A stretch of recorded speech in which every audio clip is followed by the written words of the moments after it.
వి gold trusted gold buyers తాకట్టులో ఉన్న బంగారాన్ని విడిపించి ఈ రోజు ఉన్న మార్కెట్ ధరకే కొనబడును. మరిన్ని వివరాలకు సంప్రదించండి 7771077720.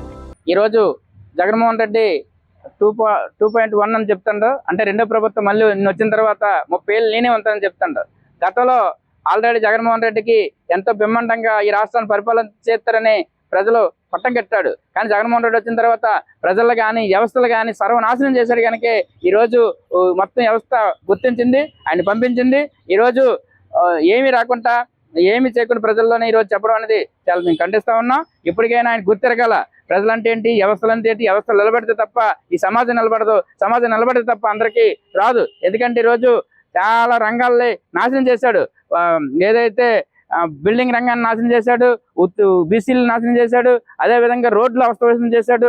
ఏదో ఏదో ఒక్కొక్కరికి కొంతమందికి డబ్బులు వేసిస్తే ఏదో ఓట్లు వేసేస్తారని చెప్పి అది కాదు. ఈ రోజు వాళ్ళ మీద చెప్పి వీళ్ళ మీద కానీ వీళ్ళిద్దరు కలిపి తోడు దొంగల్లాగా ఈ నీరు కాబట్టి ఆ నీరు ఉంది. ఈ రెండింటిని మేము ఖండిస్తా ఉన్నాం. ఇప్పటికైనా వాళ్ళ మైండ్ సెట్ మార్చుకోవాలి. ప్రజల సమస్యలు ఏంటి, ప్రజల కోసం ఎలా చేయాలి, పదవులు నేను 30 ఏళ్ళు ఉంటాను 40 ఏళ్ళు ఉంటాను కాదు. ప్రజలు ఏ కష్టాలు ఉన్నారో, ప్రజలు ఏ ఇబ్బందులు ఉన్నారో వాళ్ళ ఇబ్బందుల గురించి అవసరతాల మీద పోరాటాలు చేసి ఈ ప్రభుత్వం మీద ఒత్తిడి పెంచాలి తప్ప నేనే 30 ఏళ్ళు నేనే వేస్తాను, నా వెనకాల రండి కార్యకర్తలు పట్టించుకుంటాను అని ఈరోజు భ్రమలు కల్పించి కొంతమంది చెప్తా ఉన్నాడు. దీన్ని మేము తీవ్రంగా ఖండిస్తున్నాం. ఇలాంటి మాటలు చెప్తే ఎవరు వినేవాళ్ళు లేరని ఇప్పటికైనా బుద్ధి తెచ్చుకోవాలని కోరుతా ఉన్నాం. నా పేరు ఉమామహేశ్వర అండి. నేను పట్టణ పౌర సంక్షేమ సంఘం కన్వీనర్గా వర్క్ చేస్తాను. అయితే ఈ మధ్యకాలంలో జగన్మోహన్ రెడ్డి గారు, మాజీ ముఖ్యమంత్రి గారు, వారి తాలూకా మాటలు ఏంటంటే, నేను ఇప్పటిదాకా కార్యకర్తల్ని వదిలేశాను, ఇటుపైన రాబోయేటువంటి కాలం నాదే అని చెప్పని మనమే నెక్స్ట్ ముఖ్యమంత్రి మనమే అనేటువంటి ఉద్దేశంతో చాలా గట్టిగా చెప్తూ ఉన్నారు. అయితే ఆయన గతంలో చేసిన పరిపాలన నుంచి ఇంకా గుణపాఠాలు తీసుకోలేనట్టుంది. గతంలో అనేక సంక్షేమ కార్యక్రమాలు చేపట్టాం, అవే నాకు నిలబెట్టాయని చెప్పని ప్రజలతో సంబంధాలు లేకుండా, స్థానిక నాయకత్వాన్ని వాటిని కూడా ప్రజలతో సంబంధాలు లేకుండా చేసినటువంటి విధంగా ఆయన పరిపాలన నడిపారు. ఈరోజు మళ్ళీ ఆవేళ కార్యకర్తల్ని నేను పక్కన పెట్టాను, ఈరోజు కార్యకర్తల్ని నేను గుర్తిస్తానని చెప్పి రాబోయే కాలంలో ముఖ్యమంత్రిగా మనమే ఉంటామని చెప్పడం అనేటువంటిది చాలా విడ్డూరంగా ఉంది.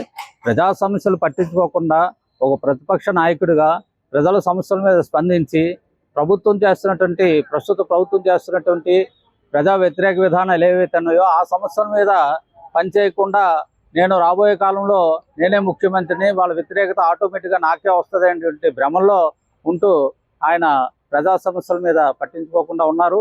ఇప్పటికైనా సరే ఆయన గుణపాఠం తెచ్చుకొని ప్రజా సమస్యలను గుర్తించి ప్రభుత్వం ప్రజా వ్యతిరేక విధానాలు ఏవైతే చేస్తుందో ఆ విధానాల మీద ఆయన స్పందించి పనిచేసినట్లయితే రాబోయే కాలంలో ఆయనకు అవకాశాలు ఉంటాయేమో. కానీ ప్రజా సమస్యలు పట్టించుకోకుండా ఆయన మామూలుగా ప్రకటనలు చేసినంత మాత్రాన ఏ విధమైనటువంటి ఉపయోగం ఉండదు. ఇది గుర్తెరిగి మాజీ ముఖ్యమంత్రి జగన్ గారు ప్రజా సమస్యల మీద స్పందించి పనిచేయాలని చెప్పని ఇప్పటికైనా సరే ఆ రకమైన ధోరణిలో పనిచేయాలని చెప్పని కోరుతున్నాం. నా పేరు గుడాల సత్యనారాయణ ముదిరాజ్ అండి. ఈ మధ్యకాలంలో మన మాజీ ముఖ్యమంత్రి గారు జగన్ గారు ఏదో కొత్త వెర్షన్ తీసుకొస్తున్నాడు. ఏదో 2.0 అంటూ రాబోయే 30 సంవత్సరాల్లో నేనే ముఖ్యమంత్రిని, అధికారంలో ఉంటానని కలలుగనేటువంటి మాటలు మాట్లాడుతున్న సందర్భాన్ని ఈ సందర్భంగా చెప్పుకోవాల్సింది ఏంటంటే, ఆయన కళల ప్రపంచంలో లేదా భ్రమల ప్రపంచంలో వివరిస్తున్నాడని చెప్పేసి చెప్పచ్చు. ఎందుకంటే ఎవరైనా సరే నేను ఇప్పుడు అధికారంలో ఉన్నానంటే తర్వాత నేనే అధికారంలో ఉంటాను, ఆ తర్వాత నేనే అధికారంలో ఉంటానని బలగుద్ది చెప్పడం అనేది ఒక నిర్దిష్టమైన అంశము. అధికారంలో లేనోడు నేను రాబోయే 30 సంవత్సరాల్లో ఉంటానంటే రేపు ఈ 4 సంవత్సరాల తర్వాత నువ్వు అధికారంలో ఉంటావు ఇంకా నీకు తెలియదు, కానీ రాబోయే 30 సంవత్సరాల్లో ఉంటావని చెప్పడం మరి ఎంత పిచ్చితనం, ఎలాంటి పిచ్చి ప్రలాపనలు. నువ్వు ముఖ్యమంత్రిగా ఉన్నప్పుడు ప్రజలను పట్టించుకోలేదు, ప్రజల సమస్యలను పట్టించుకోలేదు, నీ పార్టీ క్యాడర్ని కూడా నువ్వు పట్టించుకోలేదు అనే సంగతి నీ పార్టీ క్యాడర్కి తెలుసు, నీకు తెలుసు. మరి ఈరోజు నువ్వు ప్లేట్ ఫిరాయించి మాటలు మాట్లాడుతూ ఇటు గతంలో నేను ముఖ్యమంత్రిగా ఉన్నప్పుడు పార్టీ క్యాడర్ని పట్టించుకోలేదు, అందువలన నేను చాలా నష్టపోయానని చెప్పేసి అక్కం కథలు చెప్తున్నావు. మరి ఈరోజు నువ్వు పార్టీ క్యాడర్ని పట్టించుకొని ప్రజలను పట్టించుకోవాలని అర్థం అనుకోవాలా, లేకపోతే ఏమనుకోవాలి? నీకు అధికారంలో ఉంటే ఒకలా మాట్లాడతావు, అధికారంలో లేకపోతే ఒకలా మాట్లాడతావు. నువ్వు అధికారంలో ఉన్నప్పుడు కూడా నేను 30 సంవత్సరాలు ముఖ్యమంత్రిగానే కొనసాగుతానని చెప్పావు. మరి ప్రజలు నీ యొక్క పిచ్చి మాటల్ని అర్థం చేసుకొని, పిచ్చి పాలన కూడా అర్థం చేసుకొని, మరి ఇలాంటి సైకో వ్యక్తి ఉండకూడదు, ఈ రాష్ట్రాన్ని భ్రష్టు పట్టిస్తాడు, సర్వనాశనం చేస్తాడని చెప్పేసి రోడ్లు కూడా గుంతలు పడిన రోడ్లను కూడా పూడ్చలేని పరిస్థితిలో ఉన్నటువంటి ఇటువంటి వ్యక్తి మన రాష్ట్రానికి పనికిరాడని చెప్పేసి అత్యంత దారుణంగా ఈ ప్రజాస్వామ్యానికి నువ్వు పనికిరావని చెప్పేసి 11 సీట్లు ఇచ్చి దిగజార్చిన పరిస్థితి. మరి నీకు ప్రతిపక్ష నాయకుడు హోదా కూడా లేనటువంటి స్థితిలో ఉన్న నువ్వు ముఖ్యమంత్రి అవుతానని చెప్పేసి చెప్పడం, ఈ రాష్ట్ర ప్రజలు నిన్ను ఏ విధంగా అర్థం చేసుకుంటారు అనేది నీకు ఇంకా అర్థం కాలేదు. నిన్నైతే పిచ్చోడిగాను, భ్రమల్లో ఉన్నవాడిగాను, ఒక సైకో వ్యక్తిగా ప్రజలు అర్థం చేసుకున్నారు. ఇప్పటికైనా సరే వాస్తవంలోకి వస్తే ఒక రాజకీయ పార్టీగా మనుగడ సాగిస్తుందేమో నీ పార్టీ. నువ్వు ముందు వాస్తవాల్లోకి వచ్చి వాస్తవ విషయాలు మాట్లాడడానికి ప్రయత్నం చేయాలని కోరుతున్నాను. 2019లో జగన్మోహన్ రెడ్డి గారు ప్రమాణ స్వీకారం చేసిన వెంటనే పేద ప్రజలకు నేరుగా ప్రభుత్వం యొక్క ఫలాలు అందాలని చెప్పి సచివాలయ వ్యవస్థ, వాలంటీర్ వ్యవస్థ ఏర్పాటు చేయడంతో కొంత కార్యకర్తల నిరాశకు, నాయకుల నిరాశకు, నిస్పృహలకు గురయ్యారు. దాని ప్రభావం మొన్న ఎన్నికల్లో కూడా స్పష్టంగా కనిపించింది. దాన్ని గమనించిన జగన్మోహన్ రెడ్డి గారు ప్రభుత్వాన్ని పేద ప్రజలకు నేరుగా చేర్చడానికి వ్యవస్థను ఏర్పాటుతో పాటు కార్యకర్తలకు అండగా ఉంటూ 2.0 అని కొత్తగా ఒక మొన్న సభలో ప్రకటించడం, విజయవాడ నగరం కార్పొరేటర్ల సమావేశంలో ప్రకటించడంతో కార్యకర్తలు, స్థానిక నాయకులు చాలామంది దీన్ని స్వాగతిస్తూ జగన్మోహన్ రెడ్డి గారు ఇప్పటికైనా సరే కార్యకర్తల్ని, నాయకుల్ని గుర్తించడం, పరిపాలన ప్రజలకి తద్వారా అందిస్తానని చెప్పడంతో చాలామంది సంతోషంగా ఉన్నారు. ఈ కార్యక్రమం 2.0 అయితే తప్పకుండా స్వాగతిస్తున్నాం. అందరికీ నమస్కారం. నిన్న జగన్మోహన్ రెడ్డి గారు 2.1 మంచి సందేశం ఇచ్చారు. ఎందుకంటే కార్యకర్తలకి మంచి జోషున్న సందేశం ఇచ్చారు. ఇప్పటివరకు కార్యకర్తలు కొద్దిగా నిరుత్సాహంగా ఉన్నారు. ఈ రకమైన సందేశంతో కార్యకర్తల్లో మంచి ఉత్సాహం, ఆనందం వెలువరుస్తున్నాయి. దీనివల్ల పార్టీలో మరింత బలోపేతాన్ని కృషి చేయడం కోసం అందరూ కూడా పనిచేయడానికి ముందుకు వస్తారని చెప్పేసి తెలియజేస్తున్నాను. అందరికీ నమస్కారం. నిన్నటి రోజున వైఎస్ జగన్మోహన్ రెడ్డి గారు, వైఎస్ఆర్ కాంగ్రెస్ పార్టీ అధినేత, ఒక స్టేట్మెంటు ద్వారా తన తాలూకా అభిప్రాయాన్ని తెలియపరిచారు. ఏంటంటే ఇకపైన 2.0 జగన్ అనే నినాదాన్ని ఆయన తీసుకురావడం జరిగింది. చాలా సంతోషం. ఎందుకంటే కార్యకర్తలందరూ కూడా జగన్ గారి నోటి పడి ఏ మాట అయితే ఎదురు చూస్తున్నారో ఈరోజు అదే మాట జగన్మోహన్ రెడ్డి గారు చెప్పడం జరిగింది. ఎందుకంటే కార్యకర్తలతో మమేకమై కార్యకర్త కష్ట సుఖాలు చూసుకుని కార్యకర్తల పునాదుల మీదే ఏ పార్టీ రాజకీయ పార్టీ అని మనుగడ సాధ్యమవుతుంది. దాన్ని ఇప్పటికైనా జగన్మోహన్ రెడ్డి గారు గుర్తించడం ద్వారా కార్యకర్తల్లో ఒక రకమైన నూతనోత్సాహం ఈరోజు రావడం జరిగింది. ఎందుకంటే పార్టీ పట్టుకొమ్మల లాంటి కార్యకర్తలు వాళ్ళు బలోపేతం అయితే పార్టీ బలోపేతం అవుద్ది. పార్టీ బలోపేతం అయితే రాష్ట్రంలో అధికారం రావడానికి అవకాశాలు ఉంటాయి. కాబట్టి ఎప్పటికైనా జగన్మోహన్ రెడ్డి గారు ఆ మాట ఎప్పుడెప్పుడు చెప్తారని మేము ఎదురు చూస్తున్న పరిస్థితులు ఈరోజు ఆయన కొత్త ఒరవడిని సృష్టించి కొత్తగా ఆయన ఏదో చేయాలని కార్యకర్తల గురించి ఆలోచించడం చాలా సంతోషం.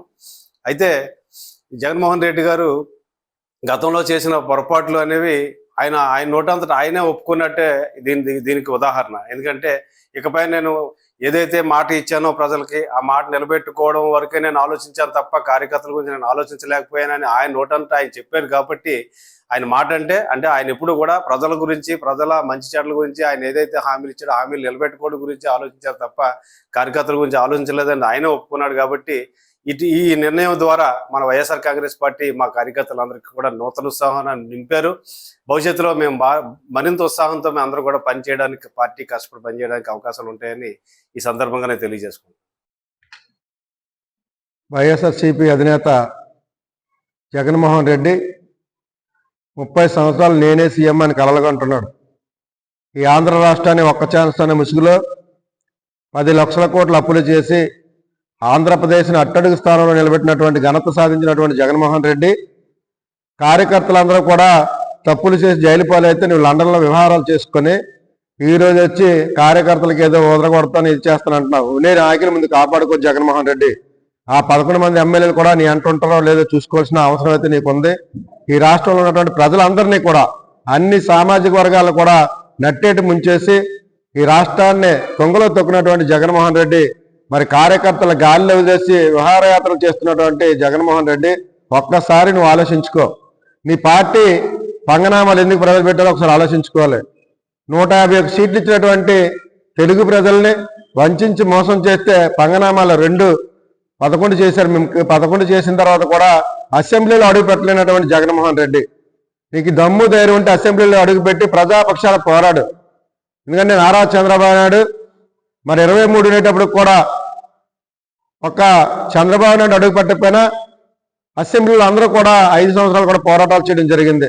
మరి ప్రజల్లో ఎప్పుడు కూడా చంద్రబాబు నాయుడు ఉండి మరి ఉత్తేజం తెచ్చి ఈరోజు 164 కూటమి ప్రభుత్వం గెలుచుకుందంటే ఒకసారి ఆలోచించుకోవాలి జగన్మోహన్ రెడ్డి.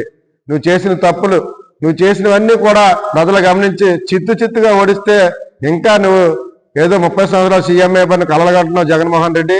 ఒకసారి పరీక్ష చేసుకో, ఎందుకంటే నీ మధ్యస్థిమితం బాగాలేదేమో అనిపిస్తుంది. ఒకసారి ఆలోచించుకోవాలని జగన్మోహన్ రెడ్డిని హెచ్చరిస్తున్నావు. ఇలాగే ఉంటే ఈ 11 మంది కూడా మీతో ఉండరు.